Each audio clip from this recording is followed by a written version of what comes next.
കണ്ടത്. ഇനി കാളിദാസ് ഉണ്ട്. കാളിദാസ് ഒരു അതിഥിയെയും കൊണ്ടാണ് വന്നിരിക്കുന്നത്. കാളി, ആരാണ് അതിഥി? എന്താണ് അതിഥിയുടെ വിശേഷങ്ങൾ? പങ്കുവയ്ക്കാം.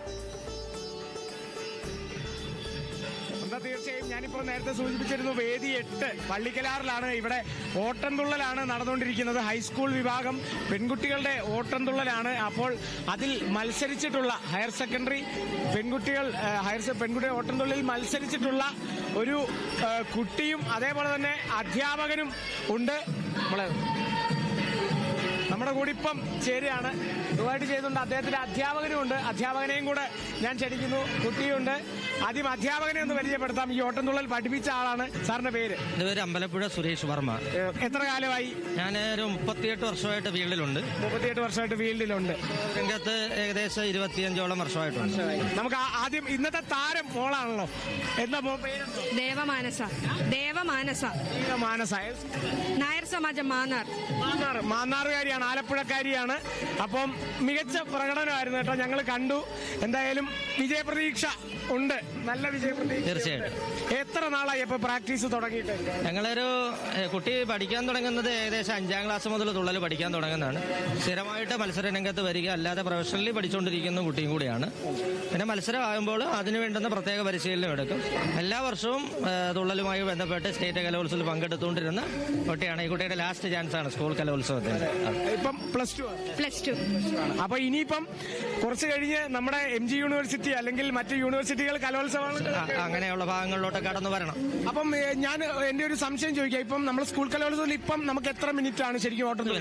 10 മിനിറ്റ് ആണ്. അപ്പം ഈ യൂണിവേഴ്സിറ്റി കലോത്സവങ്ങളിലേക്കൊക്കെ വരുമ്പം സമയം? യൂണിവേഴ്സിറ്റിയിൽ നേരത്തെയൊക്കെ 15 മിനിറ്റാണ് നിശ്ചയിച്ചിരുന്നത്. പക്ഷെ എല്ലാവരും 10 മിനിറ്റോടു കൂടി അവതരിപ്പിച്ചെങ്കിൽ ആ ഒരു ടൈറ്റ് ആയിട്ട് തന്നെ ചെയ്യാൻ വേണ്ടിയാണ്. 15 ആകുമ്പോൾ ലാഗാവും. മൊത്തത്തിൽ നമ്മൾ ഒരു പബ്ലിക്കിന്റെ മുമ്പിൽ നമ്മളൊരു ഓട്ടംതുള്ള അല്ലെങ്കിൽ മത്സരമല്ലാതെ നമ്മൾ ഓട്ടംതുള്ള അവതരിപ്പിക്കുമ്പോൾ സാധാരണ എത്ര വരെ പോകും? 1.5 മണിക്കൂർ ദൈർഘ്യമുള്ള കഥകളാണ് കൂടുതലും പേര് ചെയ്യുന്നത്. 1 മണിക്കൂർ 1.5 മണിക്കൂർ കഥ കൂടുതലുണ്ട്. പക്ഷെ അത്രയും നേരം വരെ പ്രേക്ഷകന് ഇരിക്കാനുള്ള ഒരു മനസ്സ് കാണിക്കുന്നു. കാരണം അത് നമ്മൾ കേട്ടിട്ടുള്ള ഈ ആക്ഷേപഹാസ്യമാണല്ലോ, അങ്ങനെയും വരാം. ഇതില് എനിക്ക് തോന്നുന്നു ഏറ്റവും കൂടുതൽ ഉപയോഗിക്കുന്ന ഉപകരണങ്ങൾ എന്ന് പറയുന്നത് മൃദംഗമാണ്. അത് കഴിഞ്ഞ് ഇടയ്ക്ക ഒരു സപ്പോർട്ടീവ് ആയിട്ടുള്ള ഒരു വാദ്യമായിട്ട് വന്നതാണ്. പിന്നെ പാടുന്നു ആള്. അതിനകത്ത് ജാലറ എന്ന് പറയുന്നത് കൈമണി താളം പിടിക്കുന്നതിന് ജാലറ എന്നാണ് അതിന്റെ യഥാർത്ഥ പേര്. ആ 3 കാര്യങ്ങളാണ് ഉപയോഗിക്കുന്നത്. അപ്പൊ ഇതില് പ്രധാനമായിട്ട് നമ്മളിപ്പോ കഥകളിയില് ആംഗികം പറയുന്ന പോലെ ഇതില് ആംഗികവും വാചികവുമാണ്. ചതുർവിധ അഭിനയങ്ങൾ മൊത്തം ഉള്ളൊരു കലാരൂപമാണ്. വാചികം, സാത്വികം, ആഹാര്യം എല്ലാം കലാകാരൻ തന്നെ ചെയ്യും. എല്ലാം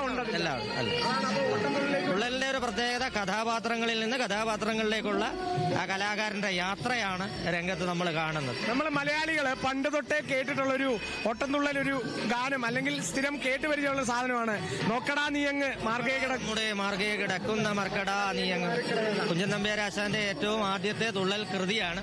അത് അമ്പലപ്പുഴയിലാണ് ആദ്യമായിട്ട് അവതരിപ്പിച്ചത്. ചാക്യാര് കളിയാക്കിയ ചാക്യാരുമായിട്ടുള്ളൊരു സൗന്ദര്യപ്പിണക്കമാണ് തുള്ളലിലേക്കുള്ള നാന്ദി കുറിക്കുന്നത്. ശരിക്കും പറഞ്ഞാൽ ചാക്യാർ കൂത്താണ് അപ്പം കുഞ്ഞുതുള്ളൽ ഓട്ടംതുള്ളൽ ഉണ്ടാവാൻ കാരണം. അതെ. അപ്പൊ ഇതിൽ തന്നെ പല പല വിവിധങ്ങളായിട്ടുള്ള തുള്ളലുകളുണ്ട്. ശീതങ്കൻ തുള്ളൽ, അതേപോലെ പറയൻ തുള്ളലൊന്നും നമ്മൾ അധികം കാണാറില്ല. അത്തരത്തിൽ പഠിപ്പിക്കുന്ന ഉണ്ട്. ഇപ്പൊ മത്സരവേദിയിൽ ഉണ്ടായിരുന്നു ഒരു ശീതങ്കൻ തുള്ളൽ ഉണ്ടായിരുന്നു. പറയൻ തുള്ളലും ചില സമയങ്ങളിലൊക്കെ വരാറുണ്ട്, വ്യത്യസ്തതയ്ക്ക് വേണ്ടി വരാം. ബഹുഭൂരിപക്ഷം പേര് ഓട്ടംതുള്ളൽ അവതരിപ്പിക്കാനാണ് താല്പര്യപ്പെടുന്നത്. ഇതില് നമുക്കിപ്പോ വ്യത്യാസം ഞാൻ കേട്ടിട്ടുള്ളതാണ്, അത് തെറ്റാണെങ്കിൽ ഒന്ന് തിരുത്തണം. കാരണം ഇപ്പോൾ തുള്ളലുള്ള ഈ ഒരു വേഗം, ഇതിനിപ്പോ ഈ ഒരു വേഗം ശീതങ്കൻ തുള്ളലിനും പറയുന്നുള്ളിലും ഉണ്ടാവില്ല. ഇല്ല. ശീതങ്കൻ തുള്ളൽ എന്ന് പറയുമ്പോൾ തന്നെ അതിന്റെ താളഘടനയ്ക്കും അതിന്റെ വരികളുടെയും ആ രീതിക്കാണ് ആ പേര് തന്നെ അതിനകത്ത്. ശീതം എന്ന് പറഞ്ഞാൽ തണുപ്പെന്നാണല്ലോ പറഞ്ഞത്. അങ്ങനെ പറയൻ തുള്ളൽ എന്ന് പറഞ്ഞാൽ പറഞ്ഞു തുള്ളുക, പറയുക, വാചികമായിട്ട് പറയുന്ന രീതിയിലാണ് വരികളുടെ നല്ല നീളമുള്ള വരികൾ വരിക. ഉപകരണങ്ങൾക്ക് മാറ്റം ഇല്ല. ഓട്ടൻ എന്ന് പറയുമ്പോൾ ദ്രുതഗതിയാ, ചടുലമാണ്.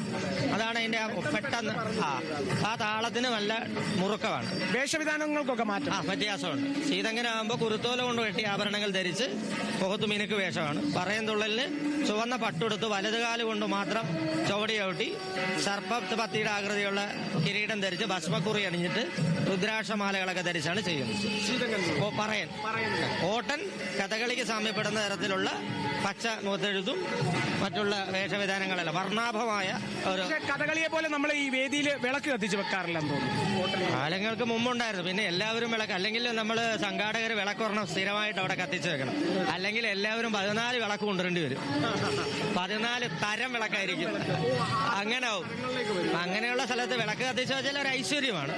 അത് ശരിക്കും പറഞ്ഞ ഒരു സംസ്ഥാന കലോത്സവത്തില് സംഘാടകരെ മത്സരവേദിയിൽ ഒരു വിളക്ക്, പണ്ട് തിരുവാതിരകളിക്ക് പറയും മറ്റേ നിറപറയും നിലവിളക്കും ഒക്കെ കൊടുക്കുന്നുണ്ട്. അത് പ്രോപ്പർട്ടി ആയിട്ട് സംഘാടകരാണ് കൊടുക്കുന്നത്. അതുപോലെ വെച്ചാൽ നല്ലതാണ്. പിന്നെ ഇടയ്ക്ക് പോയിട്ട് എണ്ണ ഒഴിക്കാനൊക്കെ ആൾ അരോചകത്വം സൃഷ്ടിക്കാതിരിക്കണം. അപ്പൊ ഇത്തവണത്തെ എനിക്ക് തോന്നുന്നു കുറെ കാലമായി കലോത്സവ വേദികളിൽ കലോത്സവങ്ങളൊക്കെ കൂടിയിട്ടുണ്ട്. ഇത്തവണത്തെ സംഘാടനത്തെ കുറിച്ചും അതേപോലെ ഇതുവരെ യാതൊരു ബുദ്ധിമുട്ടും തോന്നിയിട്ടില്ല. കൃത്യമായിട്ടുള്ള ഒരു അല്പം താമസിച്ചാണെങ്കിലും കൃത്യമായിട്ട് തന്നെ അത് അലോസരമില്ലാതെ പോകുന്നു. നല്ല വേദി, ശരിക്കും തുള്ളൽ വേദിയിൽ നല്ല ഇങ്ങനെ ഒരു പെർമനന്റ് വേദികൾ കിട്ടാൻ ഭാഗ്യം ചെയ്യണം. മറ്റേത് കെട്ടിയുണ്ടാക്കിയ വേദികളാണ്. അതേലൊക്കെ കയറി ചവിട്ടി കഴിഞ്ഞുള്ള അവസ്ഥയൊന്നും ആലോചിക്കും. പഴയ കാലത്ത് ഇതിന് ഒത്തിരി വ്യത്യാസം വന്നു. നല്ല പെർമനന്റ് ആയിട്ടുള്ള വേദി, നല്ല അതിലുപരി നല്ല മൈക്ക് സിസ്റ്റം. ഇതാണ് ഏറ്റവും അത്യാവശ്യം ഒരു തുള്ളലിന് വേണ്ടത്. പാടുന്ന കുട്ടിക്ക് അതിന്റെ കൃത്യമായ ഫീഡ്ബാക്ക്, അയാൾ എത്രത്തോളം അത് ഉപയോഗിക്കുന്നു, അത് എത്രത്തോളം എൻ്റെ സൗണ്ട് കിട്ടുന്നു, പിന്നണിയിലുള്ള വാദ്യോപകരണങ്ങളും പാടിക്കൊടുക്കുന്നു എത്ര കൃത്യമായി അവരുടെ കാതിൽ കിട്ടുന്നു എന്നുള്ളതിന്റെ ഏറ്റവും നല്ല മൈക്ക് സിസ്റ്റം കിട്ടിയതിൽ അത് ജഗദീശനോടും സർക്കാരിനോടും ഇതിന്റെ സംഘാടകരോടും നന്ദി പറയുകയാണ്. വളരെ വിരളമാണ് അങ്ങനെ കിട്ടാൻ. അതാണ് ഏറ്റവും പ്രാമുഖ്യമുള്ളൊരു സാധനമാണ്. പിന്നെ നല്ല വെട്ടം, എക്സ്പ്രഷൻസ് ഒക്കെ കൃത്യമായിട്ട് കാണാം. ആർക്കും ഒരു ബുദ്ധിമുട്ടില്ലാതെ കാണാൻ പറ്റുന്നു എന്നുള്ളതാണ്. അതൊക്കെ ഒരു സംഘാടക മികവ് തന്നെയാവും കേട്ടോ, പറയാതിരിക്കാൻ തരവില്ല. എന്തായാലും കാണികളുടെ മനസ്സ് നിറഞ്ഞതുപോലെ നമ്മൾ മത്സരാർത്ഥികളുടെ മനസ്സും നിറയില്ലേ? ഇതൊന്ന് കളിച്ചിറങ്ങി കഴിയുമ്പോൾ നല്ല രീതിയിൽ അവതരിപ്പിക്കാൻ പറ്റി, അതിനുള്ള സംവിധാനങ്ങളൊക്കെ നമുക്ക് കിട്ടി വരുമ്പോഴാണല്ലോ അവർക്ക് എൻജോയ് ചെയ്ത് അത് അവതരിപ്പിക്കാൻ പറ്റുന്നത്. അവർക്കൊരു കോൺഫിഡൻസ് കൂടുകയാണ്. ഞാൻ മനോഹരമായി ചെയ്തു, അത് അവർക്ക് കിട്ടുന്ന ഏറ്റവും നല്ലൊരു പ്ലസ് പോയിന്റ് ആണ്. തീർച്ചയായും. ഇന്ന് മോളിപ്പോ ഓട്ടംതുള്ളലല്ലാതെ വേറെ ഏതൊക്കെയാ ഇനങ്ങൾ? കഥകളി. കഥകളിയുണ്ട്. കഥകളി ഇപ്പൊ ഒന്ന് കഴിഞ്ഞു. ഇന്നലെയായിരുന്നു, ഗ്രൂപ്പായിരുന്നു, കഴിഞ്ഞു. അതിന്റെ വിഷയം എന്തുവായിരുന്നു? അതിന്റെ അത് കഥ ഉത്തരാസ്വയംവരം. ഉത്തരാസ്വയംവരമായിരുന്നു. അതും നല്ല രീതിയിൽ അവതരിപ്പിക്കാൻ സാധിച്ചു. അപ്പം അതിലെ വേഷം ഉത്തരൻ ആയിട്ടായിരുന്നു. ഓ, അപ്പം കഥകളിയുണ്ട്, ഓട്ടംതുള്ളലുണ്ട്, ഇനിയുണ്ട് ചവിട്ട് നാടകം. ചവിട്ട് നാടകം അത് നാളെയാണ്. അല്ല, മറ്റന്നാള്. ഓ, ചവിട്ട് നാടകമുണ്ട്, ഓട്ടംതുള്ളലുണ്ട്, കഥകളിയുണ്ട്, അങ്ങനെ വിവിധ മത്സരങ്ങളുണ്ട്. ഇന്നലെ ഒരെണ്ണം കഴിഞ്ഞു, ഇന്നുണ്ട്, ഇനിയും നാളെയും.